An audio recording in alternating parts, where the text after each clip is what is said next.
ডাকসু নির্বাচনে মনোনয়নপত্র জমার শেষ দিন আজ দুপুরে ছাত্র দলের সংবাদ সম্মেলন, হতে পারে প্যানেল ঘোষণা। তারল্য সহায়তা নিয়েও ঘুরে দাঁড়াতে পারছে না ডজন খানেক দুর্বল ব্যাংক। গ্রাহক দুর্ভোগ কমাতে মার্জারের পরিকল্পনা কেন্দ্রীয় ব্যাংকের। রাজধানীতে প্রকাশ্যে মাদক বিক্রিতে মাদক সেবী বাড়ছে আশঙ্কাজনক হারে। অভিযান ও নিয়ন্ত্রণের চেষ্টার গতানুগতিক দাবি পুলিশের। ডেঙ্গুর প্রকোপ কমছে না ঢাকার দক্ষিণ সিটি কর্পোরেশনে। ঘনবসতি ও পানি নিষ্কাশন ত্রুটিতে বাড়ছে সংক্রমণ, বলছেন বিশেষজ্ঞরা। এবং অনূর্ধ্ব-17 নারী সাফ চ্যাম্পিয়নশিপে ভুটানের বিপক্ষে মাঠে নামছে বাংলাদেশ। সন্ধ্যায় থিম্পুর চাংলি মিথাং স্টেডিয়ামে মুখোমুখি হবে দুই দল।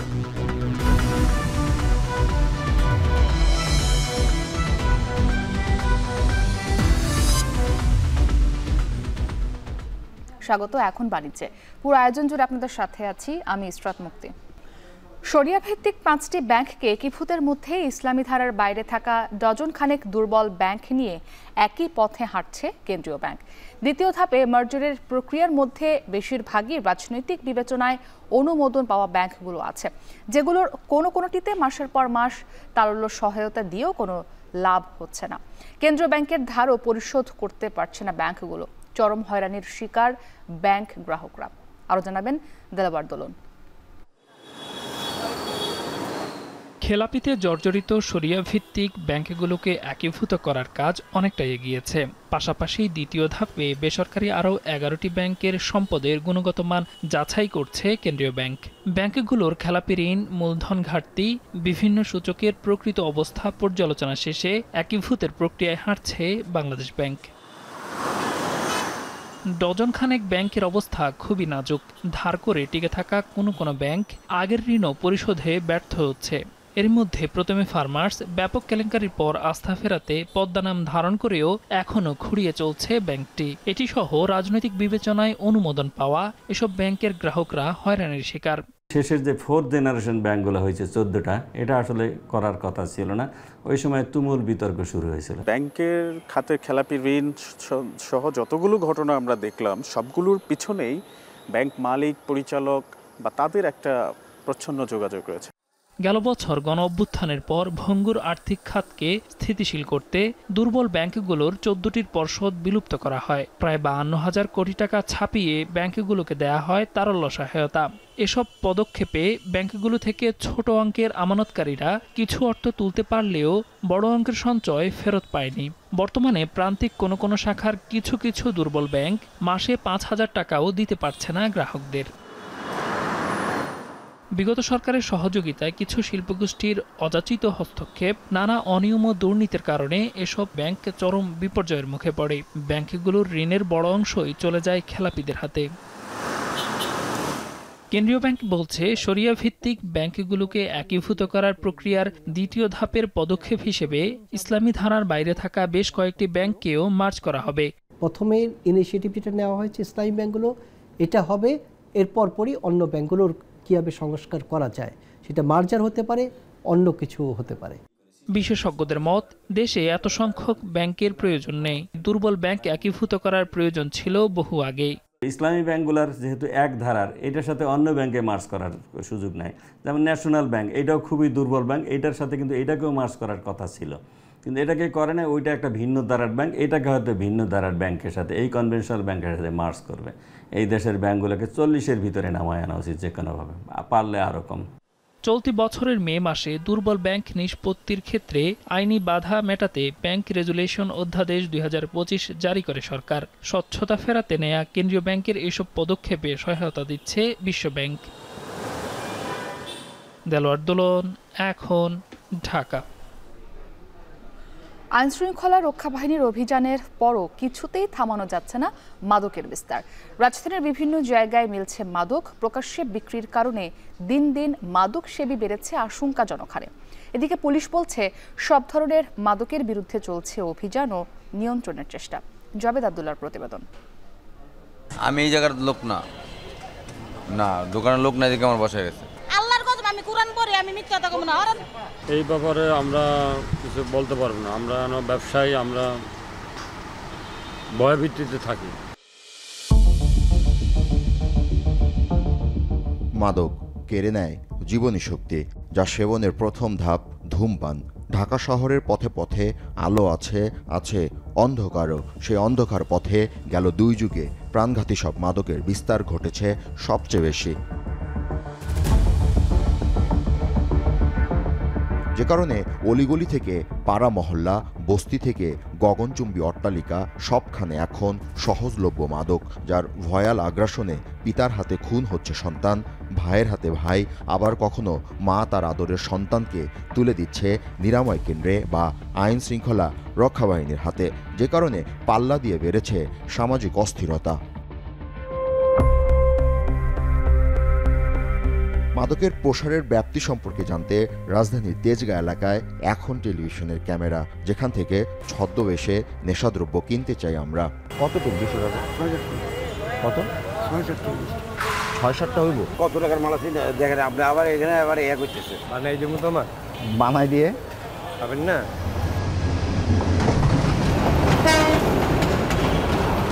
100 টাকার গাঁজা আর 400 টাকা দিয়ে ভয়াবহ মাদক দ্রব্য ইয়াবা আমরা এই রেল লাইনের পাশ থেকে খুব সহজেই সংগ্রহ করতে পেরেছি, যেটি পার্শ্ববর্তী দেশ মিয়ানমার থেকে 100 কিলোমিটার পথ পাড়ি দিয়ে এরই মধ্যে রাজধানীর কারওয়ান বাজারের এই বস্তি এলাকায় এসে পৌঁছে গেছে। খুব সহজেই আমরা এই মাদক দ্রব্য দুটি এখান থেকে সংগ্রহ করতে পেরেছি। আর এ কারণেই যুব সমাজের একটি বড় অংশ মাদকাসক্ত হয়ে পড়ছে।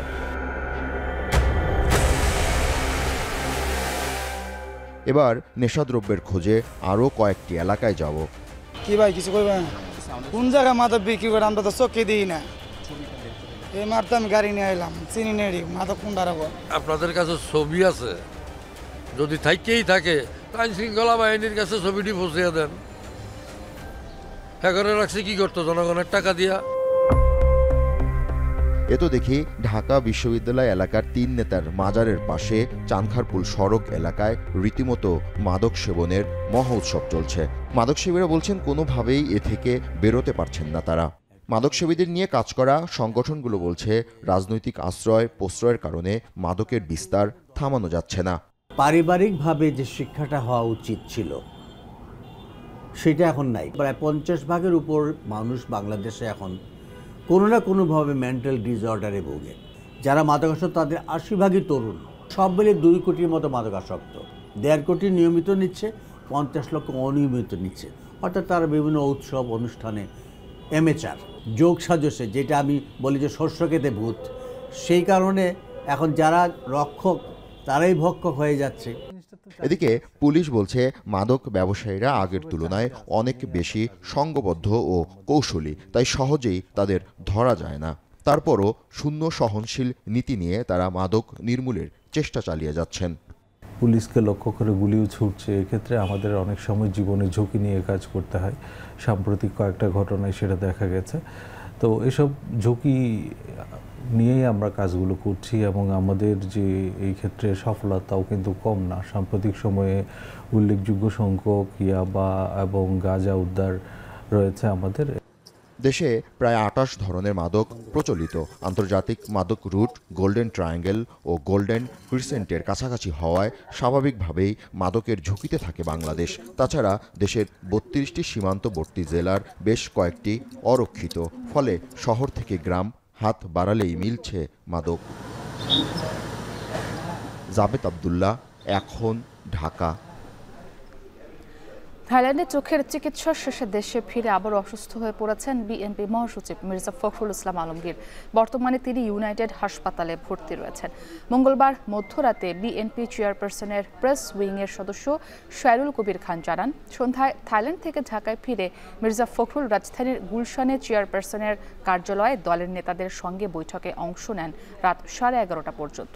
বাসায় ফেরার পর হঠাৎ অস্বস্তি অনুভব করলে বিএনপির স্থায়ী কমিটির সদস্য অধ্যাপক ডাক্তার AJM জাহিদ হোসেন তাকে ইউনাইটেড হাসপাতালে নিয়ে যান। শায়রুল কবির আরও বলেন, রাত 1টার দিকে অধ্যাপক ডাক্তার NAM মোমেনুজ্জামানের অধীনে তাকে ভর্তি করা হয়। সেখানে চিকিৎসকদের পর্যবেক্ষণে আছেন তিনি। পরে ডাক্তার জাহিদ হোসেন জানিয়েছেন, বর্তমানে ভালো আছেন বিএনপি মহাসচিব।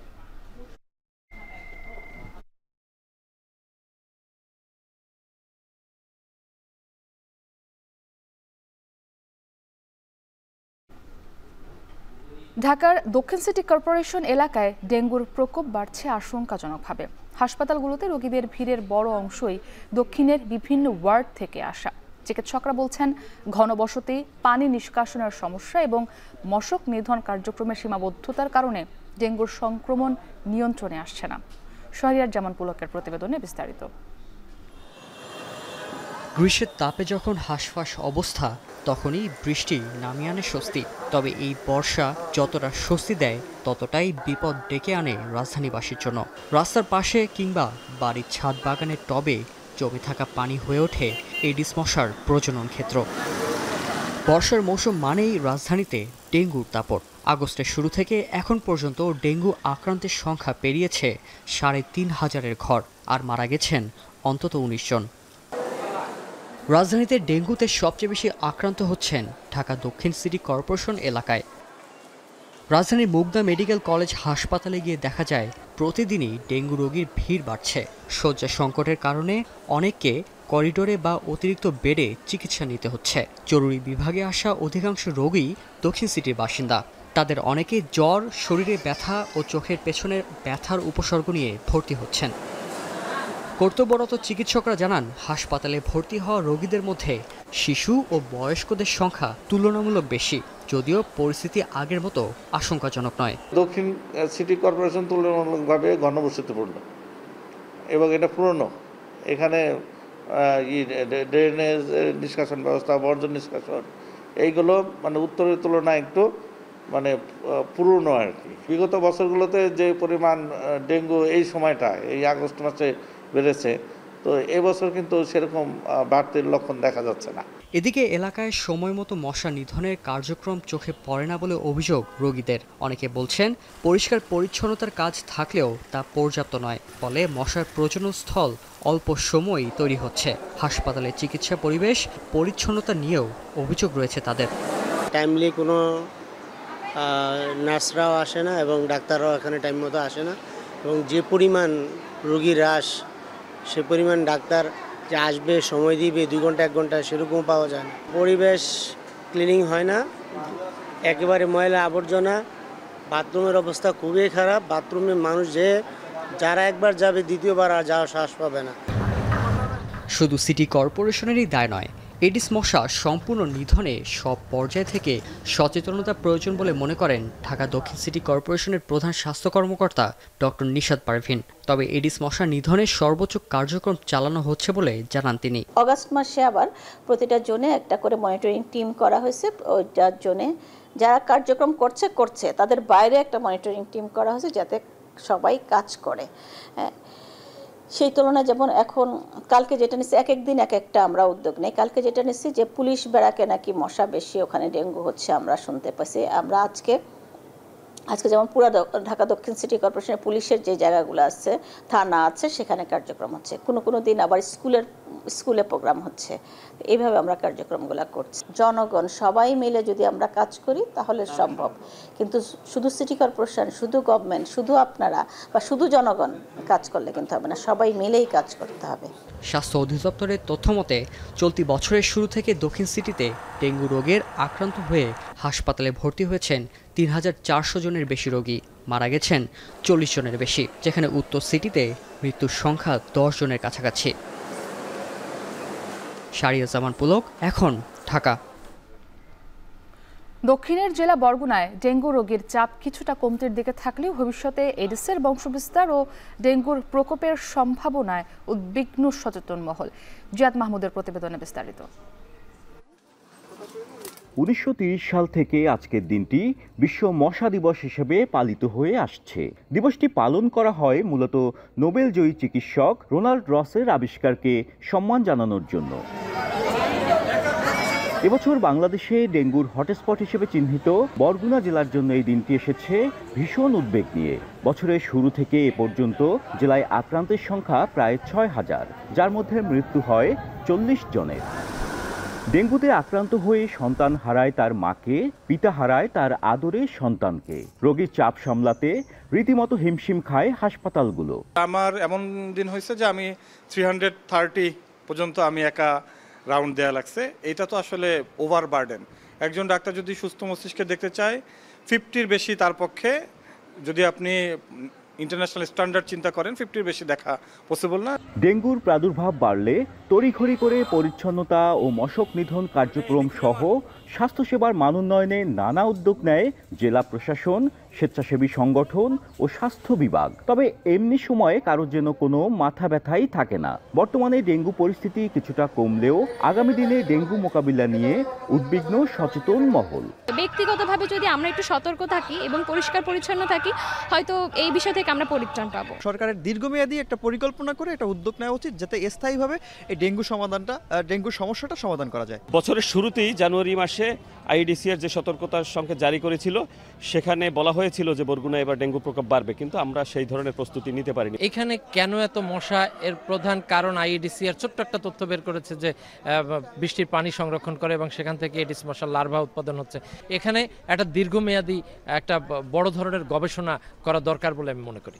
স্বাস্থ্য বিভাগ ও জেলা প্রশাসনের মতে এডিস মশার বংশবিস্তার ঠেকানো এখন একটি বড় চ্যালেঞ্জ। তাই এবছরের ডেঙ্গু অভিজ্ঞতা কাজে লাগিয়ে নানা পদক্ষেপ নেওয়ার কথা জানায় কর্মকর্তারা।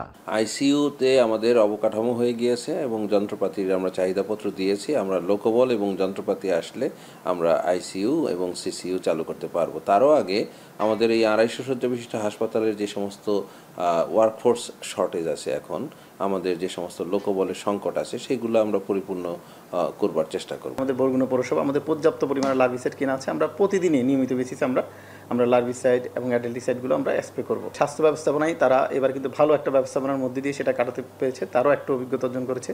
তো সকল কিছু মিলে এবং পানি যেন কোথাও জমে না থাকে, বিশেষ করে যে খালগুলোতে সুইচ গেটের একটু অপ্রতুলতা আছে বা পুরাতন হয়ে গেছে, সেগুলো সংরক্ষণ অথবা সেগুলো সংশোধন অথবা নতুন করে করার জন্য আমরা পানি উন্নয়ন বোর্ডকে চিঠি দিয়েছি। আগস্টে বরগুনায় ডেঙ্গু আক্রান্তের সংখ্যা কিছুটা কমলেও বিশেষজ্ঞরা বলছেন সেপ্টেম্বরে দেশ জুড়ে বাড়তে পারে আক্রান্তের সংখ্যা। বিশ্ব মশা দিবস। আজকের এই দিনটি মূলত মশাবাহিত রোগ সম্পর্কে সচেতনতা বৃদ্ধি ও প্রতিরোধের গুরুত্ব তুলে ধরে। বিশেষজ্ঞরা মনে করছেন এ অঞ্চলে ডেঙ্গু প্রতিরোধে সচেতনতার বিকল্প নেই। অন্যদিকে মশক নিধনে জেলা প্রশাসনের কঠোর পদক্ষেপ নেওয়ার পাশাপাশি বরগুনা সদর হাসপাতালে স্বাস্থ্যসেবার মান উন্নয়ন সহ এ জেলায় একটি মেডিকেল কলেজ স্থাপনের দাবি স্থানীয়দের। জিয়াদ মাহমুদ, এখন বরগুনা। ডাকসুর 28 পদে 658টি ও হল সংসদে 1427টি মনোনয়নপত্র বিক্রি হয়েছে গতকাল পর্যন্ত। আজ জমা দেওয়ার শেষ দিন।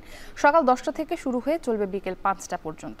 এ নিয়ে আরও জানাতে ঢাকা বিশ্ববিদ্যালয় থেকে যুক্ত হয়েছেন ফরহাদ হোসেন।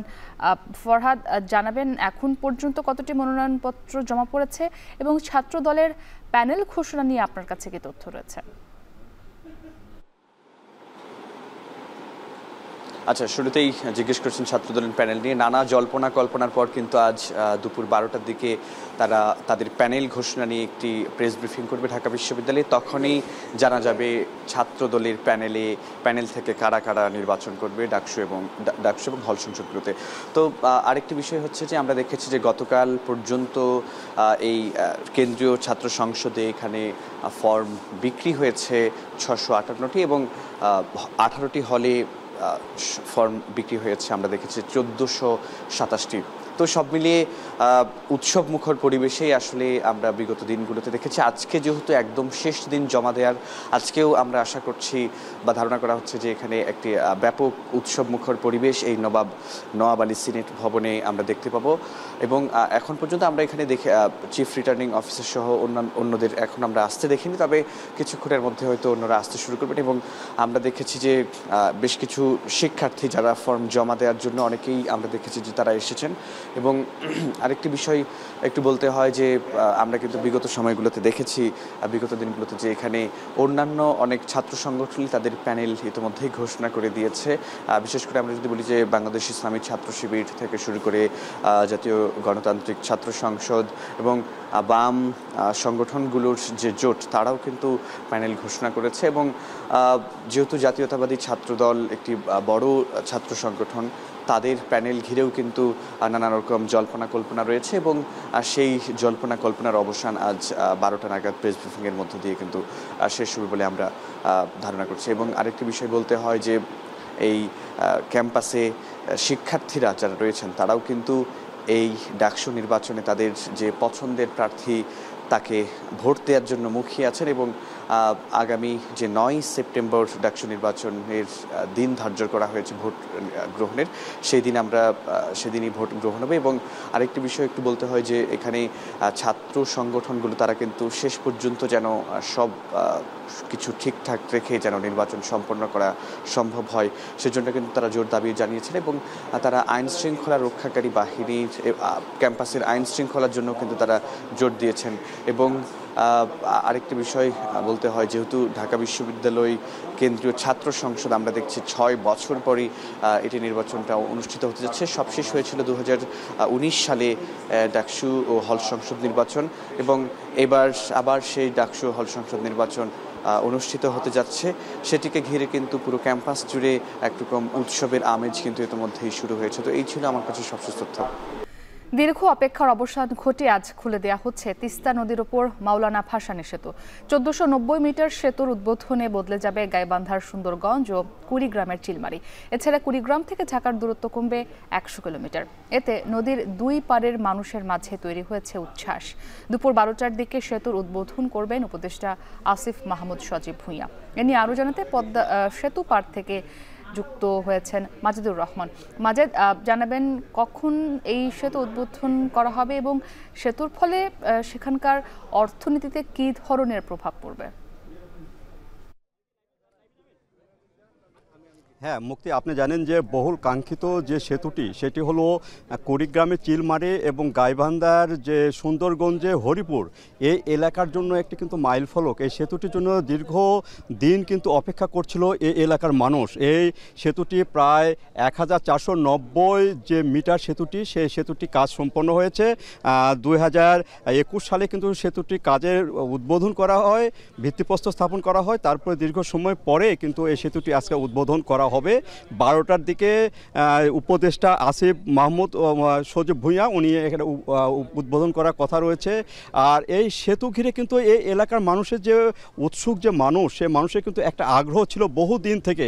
কারণ এই যে কুড়িগ্রামের চিলমারি এবং গাইবান্ধা দুইটি জেলার মধ্যে কোনো সংযোগ সেতু ছিল না। এই এলাকার মানুষ কিন্তু এই তিস্তা নদী কিন্তু খেয়াঘাটের যে নৌকা সেটি দিয়ে পাড়ি দিয়ে কিন্তু এক স্থান থেকে অন্য স্থানে যাতায়াত করতো, অর্থাৎ এক জেলা থেকে অন্য জেলায় যাতায়াত করতো। সে দীর্ঘ দিনের যে একটি মানুষের কাঙ্ক্ষিত যে সেতুটি সেটি কিন্তু আজকে উদ্বোধনের মধ্যে দিয়ে অবসান হলো।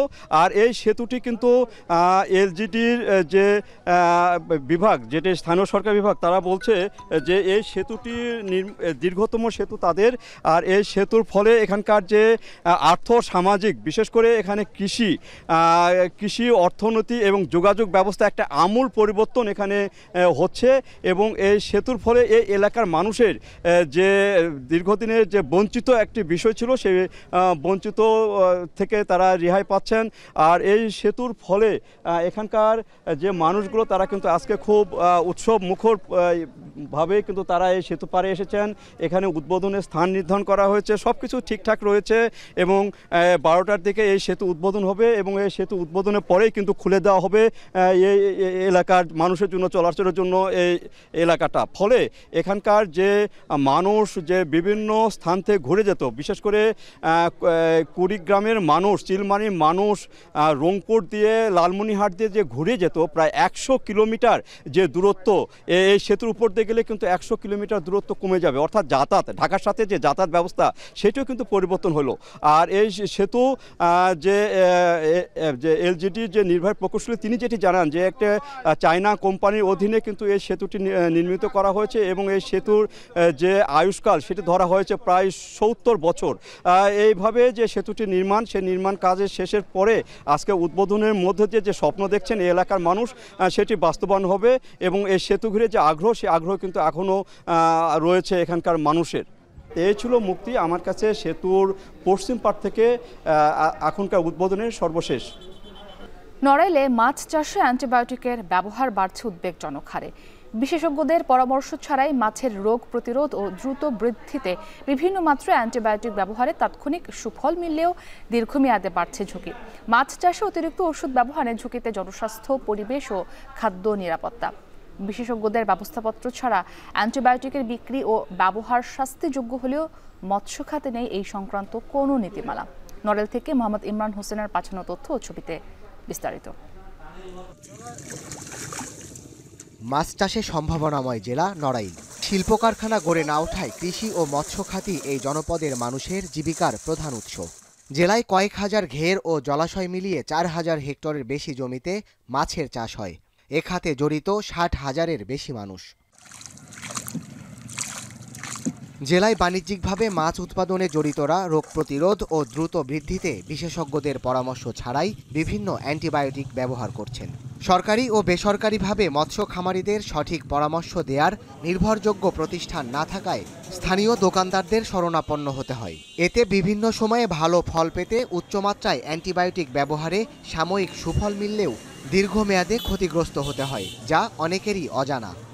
মাছের কোন রোগ হইলে কোন ওষুধ লাগবে এটা আমাদের কোম্পানির লোকরা যা বলে সেই অনুযায়ী আমরা দিই। কোন অ্যান্টিবায়োটিকটা ব্যবহার করলে কতদিন পরে ওই মাছটা বাজারজাত করা যাবে এ সম্পর্কেও আমাদের কোনো ধারণা নাই। যখন রোগ ব্যাধি হয় তখন আমরা বিভিন্ন এজেন্টদার, তারপরে কোম্পানি এদের সাথে যোগাযোগ করে কিছু ওষুধ আমরা ব্যবহার করি, যেটার মান আমরাও জানি না। মোটামুটি সব রকম অ্যান্টিবায়োটিকই আমাদের কাছে আছে। আর অনেক সময় কাস্টমার এসে অনেকগুলো বলতে সেই ডিমান্ডগুলো আমরা তাদেরকে সাহায্য করি। অনিয়ন্ত্রিত অ্যান্টিবায়োটিকের ব্যবহারে মাছের দেহে থাকা ওষুধের অবশিষ্টাংশ ভোক্তার শরীরে প্রবেশ করে, যা জনস্বাস্থ্যের জন্য ঝুঁকিপূর্ণ। এছাড়া অতিরিক্ত ওষুধ ব্যবহারে জলাশয়ের পানি দূষিত হয়ে খাদ্য নিরাপত্তা ও পরিবেশ বিপর্যয়ের হুমকি হয়ে দাঁড়িয়েছে। একদম মাছ চাষে আসছে যে আমি একটা অশিক্ষিত লোক, যে ভাই আমার মাছে গ্রোথ হচ্ছে না, একটু ওষুধ দেন। দিলি তারা যথেষ্ট পরিমাণ অভিজ্ঞ না, তারা একটা অ্যান্টিবায়োটিক দিচ্ছে। এই যথেষ্ট পরিমাণ কোনো পরামর্শ, বিশেষজ্ঞের পরামর্শ ছাড়া অ্যান্টিবায়োটিক ব্যবহারে একটা ব্যাপক ক্ষতির সম্ভাবনা আছে। বিশেষজ্ঞদের পরামর্শ ও ব্যবস্থাপত্র ছাড়া অ্যান্টিবায়োটিক বিক্রি ও ব্যবহার শাস্তিযোগ্য হলেও মৎস্য খাতে নেই এ সংক্রান্ত কোনো নীতিমালা। তাই এ সংক্রান্ত নীতিমালা দ্রুত বাস্তবায়নের দাবি। সংশ্লিষ্ট কর্তৃপক্ষের কাছে আমাদের দাবি এ বিষয়টা যেন বাজার তদারকি করে বিশেষজ্ঞ ডাক্তারের প্রেসক্রিপশন ছাড়া কোনো ফার্মেসি যাতে অ্যান্টিবায়োটিক বিক্রয় না করে সেটা নিশ্চিত করা। সংশ্লিষ্ট দপ্তরের কর্মকর্তারা বলছেন এই সংক্রান্ত নীতিমালা প্রক্রিয়াধীন। কাজ শেষ হলে চাষিরা বিশেষজ্ঞদের পরামর্শে মাছ চাষে অ্যান্টিবায়োটিক ব্যবহার করতে পারবেন। তবে সে পর্যন্ত ওষুধ ব্যবহারে চাষিদের নিরুৎসাহিত করা হচ্ছে।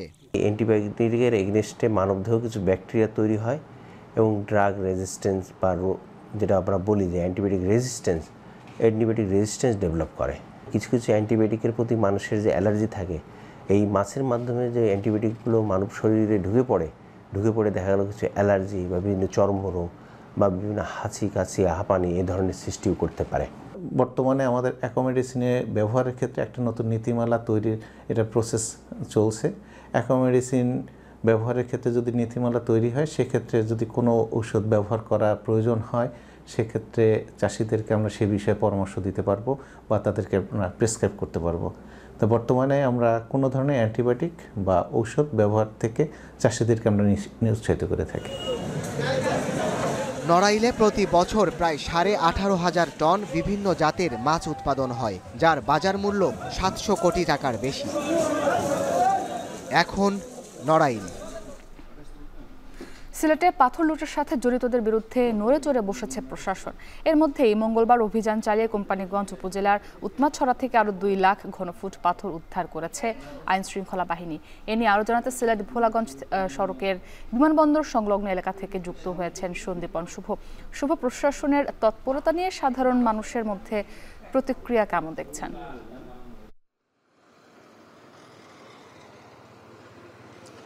মুক্তি, এই মুহূর্তে যৌথ বাহিনীর যে তল্লাশি চৌকি সেখানে আমরা রয়েছি এবং আজকে বেশ কিছু তথ্য রয়েছে, কারণ প্রশাসনে বেশ বড় রদবদল হয়েছে। আপনি নিশ্চয়ই জানেন যে এই ঘটনায় এখানকার জেলা প্রশাসক যিনি ছিলেন শের মাহবুব মুরা, তা কিন্তু অপসারণ করা হয়েছে এবং নতুন যে জেলা প্রশাসক নিযুক্ত হয়েছেন সারোয়ার আলম, যদিও উনি এখনো দায়িত্ব বুঝে পাননি, তবে খুবই আশাবাদী যে 2-3 দিনের মধ্যে উনি কিন্তু দায়িত্ব বুঝে পাবেন। এবং আজকে কিন্তু তদন্ত প্রতিবেদন জমা দেওয়ার শেষ তারিখ ছিল, আজকে তদন্ত প্রতিবেদন জমা দেওয়ার কথা। আপনি জানেন যে 12 আগস্টে কিন্তু একটি তদন্ত কমিটি করা হয় এবং সেই তদন্ত কমিটি 3 দিন সময় দেয় এবং সেই 3 দিনের মাথায় কিন্তু তারা তদন্ত প্রতিবেদন দিতে ব্যর্থ হন এবং সেই ব্যর্থতা নিয়ে তারা আরও 3 দিন সময় চান এবং আজকে সেই তারিখের অবসান হবে, অর্থাৎ আজকে তদন্ত প্রতিবেদন জমা দেওয়ার কথা রয়েছে। আমি আপনার কাছে আরেক 2টি জিনিস জানিয়ে যেতে চাই। এখানে কিন্তু 2টি থানায় অর্থাৎ কোম্পানিগঞ্জ এবং জৈন্তাপুর থানায় 2টি মামলা দায়ের করা হয়। একটি 15 আগস্ট খনিজ ব্যুরোর মহাপরিচালক আনোয়ারুল হাবিব বাদী হয়ে একটি মামলা দায়ের করেন, সেখানে 1500 থেকে 2000 মানুষকে আসামি করে মামলাটি দায়ের করেন উনি। এবং এরপর কিন্তু আরেকটি মামলা 18 আগস্ট আমরা দেখেছি জৈন্তাপুরে হয়েছে এবং এটিতে ভূমি অফিসের সহকারী কর্মকর্তা বাদী হয়ে কিন্তু আরেকটি মামলা করেন, সেটাতে অজ্ঞাতনামা 150 থেকে 200 জনকে আসামি করা হয়। অর্থাৎ 2টি মামলাতেই কিন্তু অজ্ঞাতনামা প্রায় 1700 থেকে 1800 জন মানুষকে আসামি করা হয় এবং এখানে আটকের সংখ্যা যদি বলি প্রায় 15 জনকে কিন্তু এখন পর্যন্ত আটক করা হয়েছে এবং শুধুমাত্র কোম্পানিগঞ্জ থানাতেই কিন্তু 12 জনকে আটক করা হয়েছে। এবং আপনাকে যদি আমি আরেকটি তথ্য জানিয়ে রাখি, সেক্ষেত্রে হচ্ছে আজকে 7ম দিনের মতো কিন্তু সেই যৌথ বাহিনীর তল্লাশি চৌকিতে অভিযান চলছে এবং 3টি জায়গায় কমপক্ষে 3টি জায়গায় কিন্তু এই মুহূর্তে চলমান রয়েছে। তো মুক্তি, এই ছিল আসলে পাথর লুটের ঘটনায় যৌথ বাহিনীর অভিযানের সবশেষ তথ্য। সন্দীপন শুভ যুক্ত ছিলেন সিলেটের ভোলাগঞ্জ থেকে। 21 আগস্ট গ্রেনেড হামলা মামলায় বিএনপির ভারপ্রাপ্ত চেয়ারম্যান তারেক রহমান, লুৎফুজ্জামান বাবুর সহ সব আসামিকে খালাসের বিরুদ্ধে রাষ্ট্রপক্ষের শুনানি শেষ হয়েছে বুধবার। আজ শুনানি করছেন আসামি পক্ষের আইনজীবীরা। এ নিয়ে আরও জানাতে হাইকোর্ট থেকে যুক্ত হয়েছেন রকিবুল রাহাত।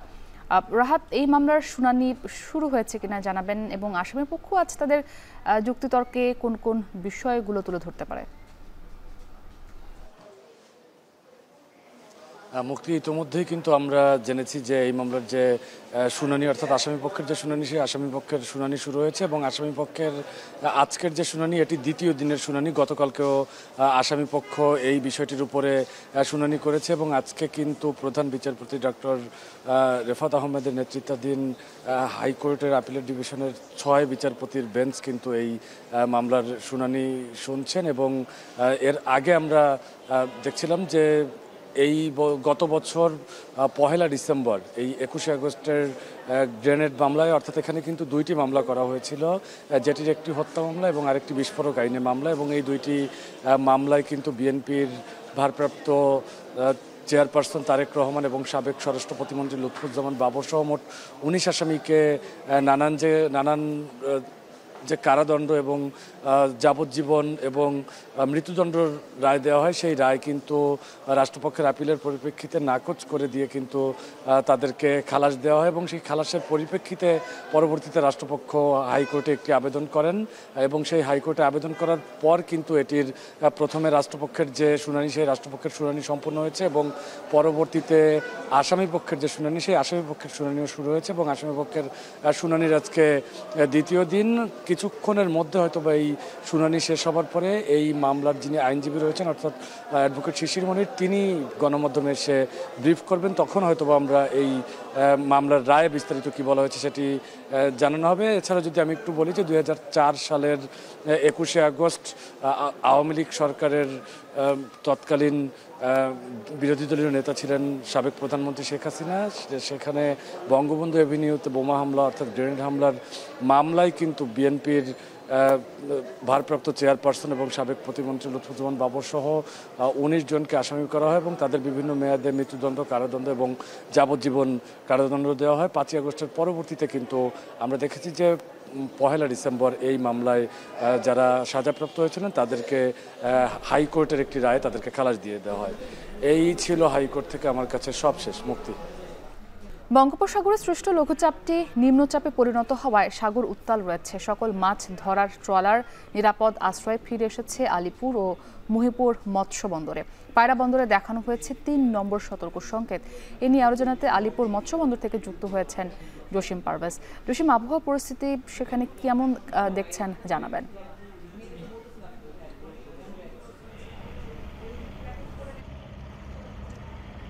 মুক্তি, এখানে এখন কিন্তু পূবালি বাতাস বয়েছে এবং পূবালি বাতাসে সমুদ্র এবং নদ নদীর পানি ফুঁসে ওঠে। একই সঙ্গে যে নিম্নচাপ তার প্রভাবেও কিন্তু সমুদ্র উত্তাল হয়ে উঠেছে। সে কারণেই বঙ্গোপসাগরের মাছ ধরারত সকল ট্রলার নিরাপদ আশ্রয়ের জন্য তারা গতকাল থেকেই কিন্তু মৎস্যবন্দর আলিপুর মহিপুরের এই শিববাড়িয়া নদের এই পোতাশ্রয়ে আশ্রয়ে রয়েছে। এখানকার প্রায় 2.5 কিলোমিটার এই নদের দুই তীরেই কিন্তু হাজারো ট্রলারের নোঙর করা রয়েছে। তারা কিন্তু অলস সময় কাটিয়েছে। এখন এই অলস সময় যখন যত দিন দীর্ঘায়িত হবে ততই কিন্তু ট্রলার মালিক এবং জেলেদের লোকসানের বোঝা বাড়তে থাকবে। কেননা তারা যদি সমুদ্রে থাকতো তাহলে মাছ শিকার করে আর্থিক যোগান দিতে পারতো। যেহেতু সমুদ্র নেই, ঘাটে বসে আছে, সেহেতু কোটি কোটি টাকা তাদের লোকসান হচ্ছে, এমনটি নিশ্চিত করেছে এখানকার জেলে এবং ট্রলার মালিকরা। এছাড়া যে আবহাওয়া অধিদপ্তর তারা জানিয়েছে যে এই নিম্নচাপের প্রভাবে বঙ্গোপসাগর সংলগ্ন যত নৌযান এবং ট্রলার রয়েছে সেগুলোতে উপকূলের কাছাকাছি সাবধানে চলাচল করার জন্য নির্দেশনা দিয়েছে। তো এখন কিন্তু আবহাওয়া কিছুটা গুমোটি অবস্থা, ভ্যাপসা গরম বয়ে যাচ্ছে, গুড়ি গুড়ি বৃষ্টিপাত হচ্ছে, মাঝে মাঝে দমকা হাওয়ার সঙ্গে মাঝারি ধরনের বৃষ্টিপাতও হচ্ছে। তো এক কথা বলা যায় যে অমাবস্যার যে একটা প্রভাব সেটি কিন্তু বিস্তার করতে শুরু করেছে। আর এখানকার যে অভিজ্ঞ যে জেলে রয়েছে তারা বলছে যে এই অবস্থা আগামী 25 তারিখ পর্যন্ত অব্যাহত থাকতে পারে বলে তাদের শঙ্কা প্রকাশ করেছেন। আর আবহাওয়া অধিদপ্তরও বলছে যে এটি আরও যে মৌসুমি যে একটি বায়ুর তারতম্য রয়েছে এবং সেই তারতম্যের কারণে কিন্তু আকাশে মেঘমালার একটা সঞ্চালন রয়েছে এবং আগামী 4-5 দিন হয়তো বৃষ্টিপাত থাকতে পারে। এবং যদি আবহাওয়া স্বাভাবিক হয় তাহলে তখন জেলেরা বঙ্গোপসাগর যখন শান্ত হবে তখন তারা সমুদ্রে গিয়ে আবার মাছ শিকার করে এই এখন যে লোকসানে পতিত হয়েছে তা পুনরুদ্ধার করতে পারবে এবং লোকসানের ঘানি কিছুটা হ্রাস করতে পারবে। এ ছিল আমার কাছে সবশেষ। সমুদ্র উপকূল থেকে যুক্তরাষ্ট্রের যে কোনো শহরে আঘাত হানতে পারে এমন ক্ষেপণাস্ত্র আছে ইরানের। শুধু তাই নয়, ইউরোপের দেশগুলো তেহরানের এই ক্ষেপণাস্ত্রের আওতার বাইরে নয় বলে মন্তব্য করেছেন তেহরানের জাতীয় নিরাপত্তা ও পররাষ্ট্র নীতি কমিশনের এক আইন প্রণেতা। যদিও আন্তর্জাতিক গণমাধ্যমের দাবি তেহরানের ওপর নতুন করে নিষেধাজ্ঞা আরোপে জোর দিচ্ছে ইউরোপের কয়েকটি দেশ, আর এ কারণেই এমন হুঁশিয়ারি দিচ্ছে ইরান। সতীর্থ কর্মকারের প্রতিবেদন।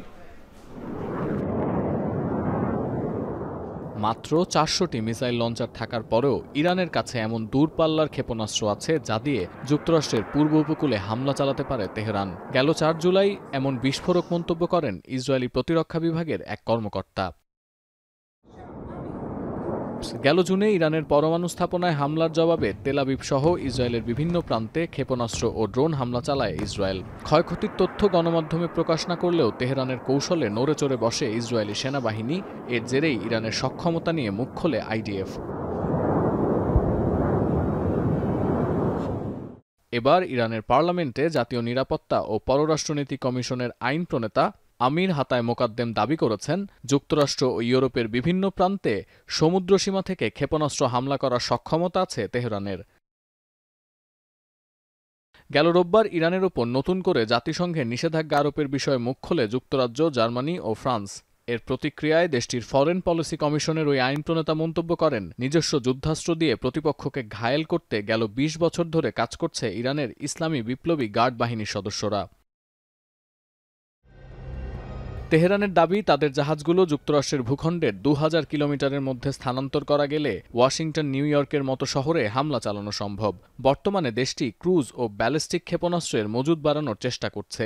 এর মধ্যে ইরানের দূরপাল্লার হোভেইস ক্ষেপণাস্ত্রটি 1350 কিলোমিটার দূরের লক্ষ্যবস্তুতে আঘাত হানতে সক্ষম।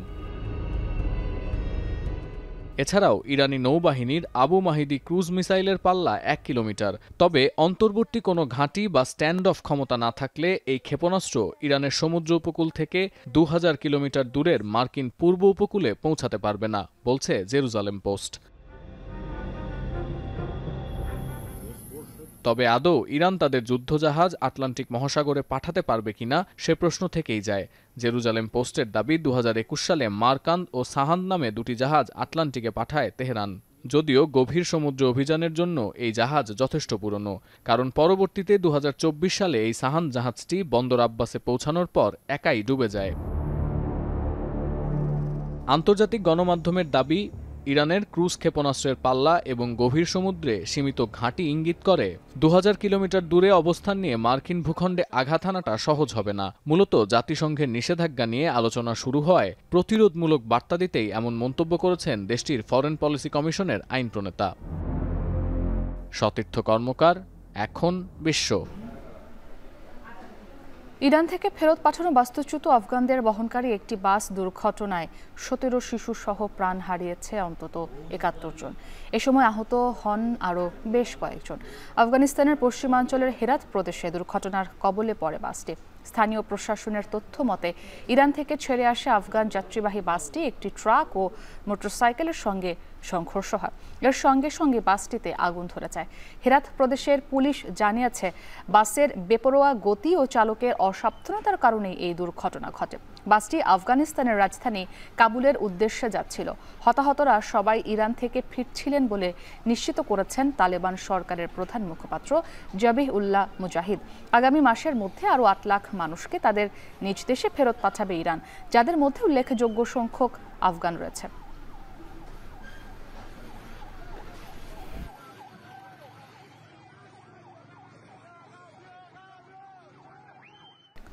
এখন বাণিজ্য শেষ করার আগে শিরোনামগুলো আরও একবার। ডাকসু নির্বাচনে মনোনয়নপত্র জমার শেষ দিন আজ। দুপুরে ছাত্র দলের সংবাদ সম্মেলন, হতে পারে প্যানেল ঘোষণা। তারল্য সহায়তা নিয়েও ঘুরে দাঁড়াতে পারছে না ডজন খানেক দুর্বল ব্যাংক। গ্রাহক দুর্ভোগ কমাতে মার্জারের পরিকল্পনা কেন্দ্রীয় ব্যাংকের। রাজধানীতে প্রকাশ্যে মাদক বিক্রিতে মাদক সেবী বাড়ছে আশঙ্কাজনক হারে। অভিযান ও নিয়ন্ত্রণের চেষ্টার গতানুগতিক দাবি পুলিশের। তিস্তার ওপর দীর্ঘ প্রতীক্ষিত মাওলানা ভাসানী সেতু চালু হচ্ছে আজ। রাজধানীর সাথে কুড়িগ্রামের দূরত্ব কমবে 100 কিলোমিটার, 2 পারে উচ্ছ্বাস। এই ছিল এখন বাণিজ্যে। এখন টেলিভিশন ওয়েবসাইটে দেখতে ভিজিট করুন এখন.tv। এছাড়া ফেসবুকে দেখতে ভিজিট করুন facebook.com/tv.এখন। আর ইউটিউবে সরাসরি দেখুন youtube.com/c/echontv।